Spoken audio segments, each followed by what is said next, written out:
पीपरक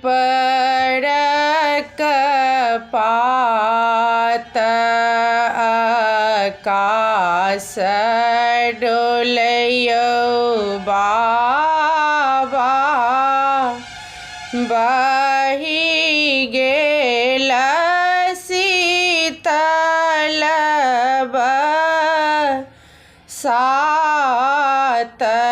यौ। पीपरक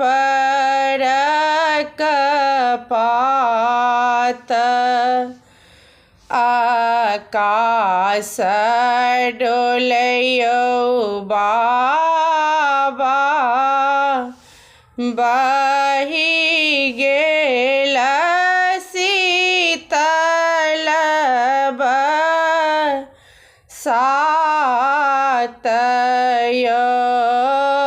ताहि तर बाबा पलंग ओछाओल,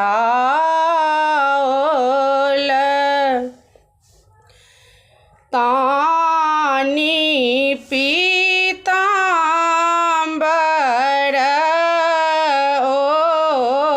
ओढ़ियौ।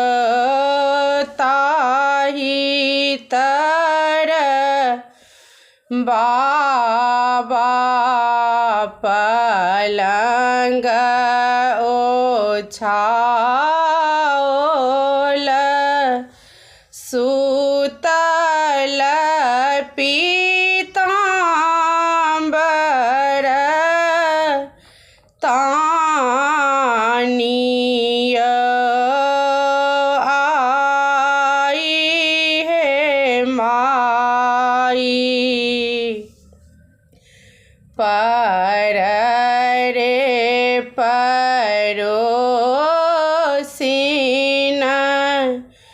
बाबा के दियौने जगाइयौ।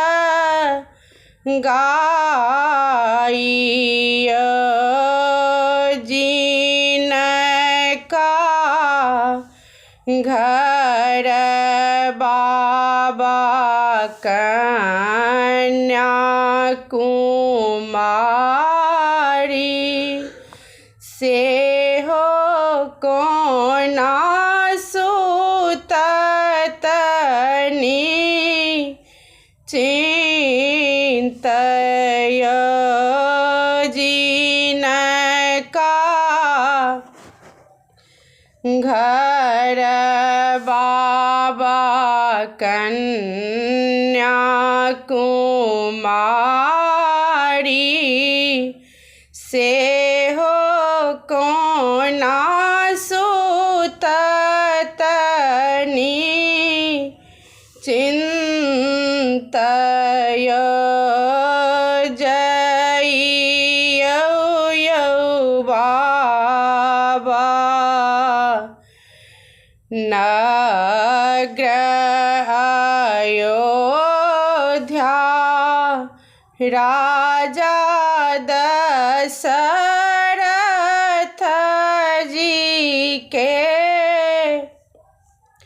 पास यौ। राजा दशरथ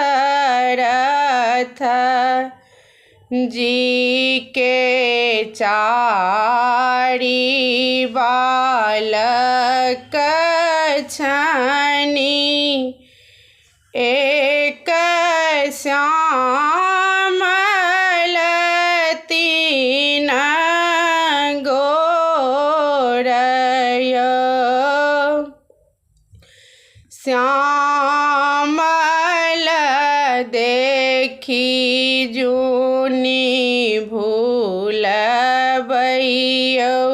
बाबा, श्याम बरन भगवान यौ। श्यामल देखी जुनि भूलबयौ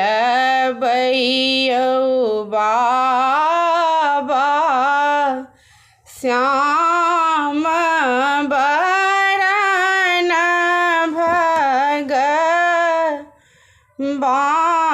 भगवानय